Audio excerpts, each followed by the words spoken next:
Olá a todos, sejam bem-vindos, eu sou o Tiago e hoje vamos falar sobre regime de juros simples e regime de juro composto.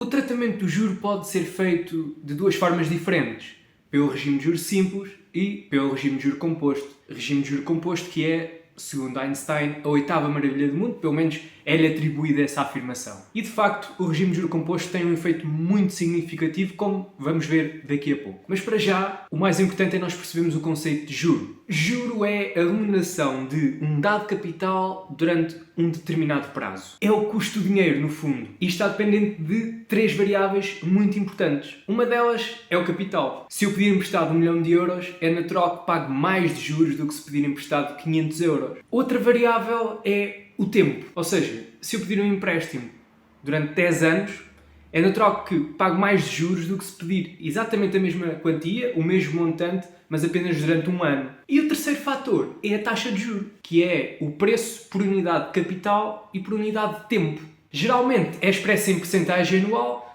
portanto, uma taxa de 10% significa que por cada 100 euros que eu pedir e por cada ano que o estiver na minha posse, vou pagar 10 euros de juros. E nesta variável da taxa de juros entram vários fatores que dependem da operação financeira em si, por exemplo, a questão do risco. E também neste caso é fácil perceber que quanto maior a taxa de juros, maior será o valor de juros que eu vou pagar. E portanto, como já disse, há duas formas de tratarmos o juro: regime de juros simples e regime de juro composto. A grande diferença é que em regime de juro composto os juros vão incorporando o capital e passam também eles a gerar juros. Portanto, há juros sobre juros, enquanto em regime de juros simples isso não acontece. Vamos a um exemplo para ser mais fácil perceber. Imaginem que eu vou fazer um depósito de 1000 euros durante 2 anos a uma taxa anual de 10%. Comecemos por perceber como seria em regime de juros simples. Neste caso, depositava os 1000 euros e, passado um ano, eu receberia 100 euros de juros, que resultaria da multiplicação dos 1000 euros que eu depositei por um ano, que é o período em causa, por 10%, que é a taxa anual. O valor de juros associado ao segundo ano será também de 100 euros, porque estamos em regime de juros simples e não há juros sobre juros, portanto, multiplicamos os 1000 euros que depositámos por 1, que é o período, o segundo ano,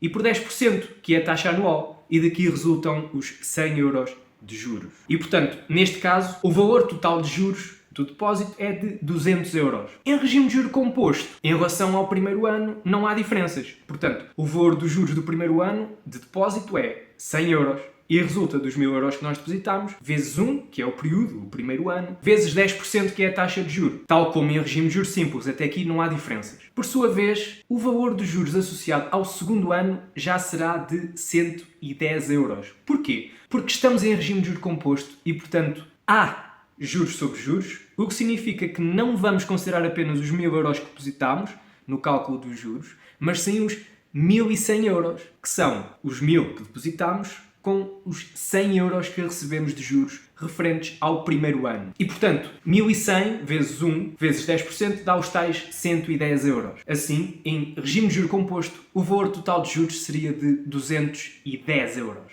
E esta diferença, face ao regime de juros simples, tenderia a ser cada vez maior à medida que aumentássemos o horizonte temporal do depósito, porque em regime de juros simples estaríamos sempre a calcular os juros sobre os 1000 euros que nós depositámos, enquanto em regime de juro composto íamos estar a calcular os juros sobre um valor cada vez maior, porque os juros iam incorporando o capital e, portanto, criar-se um efeito de bola de neve. E esta diferença no tratamento do juro, entre regime de juro simples e regime de juro composto, pode ter um impacto brutal na vida financeira de um indivíduo. Vamos pegar novamente no exemplo para percebermos a dimensão desse impacto.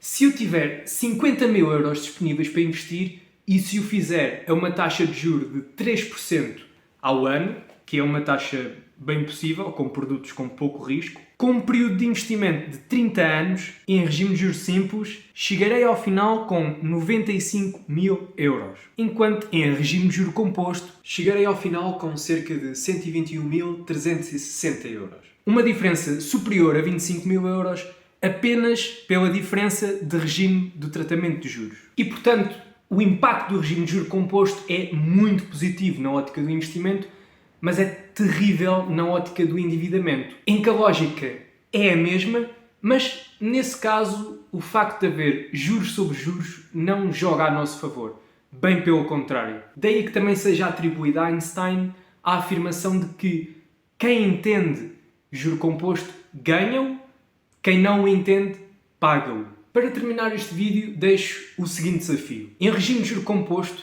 se eu depositar 5.000 euros a uma taxa de juro anual de 10% durante 5 anos, receberei 500 euros por ano de juros durante todo o período do depósito. Esta afirmação é verdadeira ou falsa? Coloquem uma resposta nos comentários e vamos falar um bocadinho mais sobre dinheiro. Muito obrigado, um abraço e até à próxima.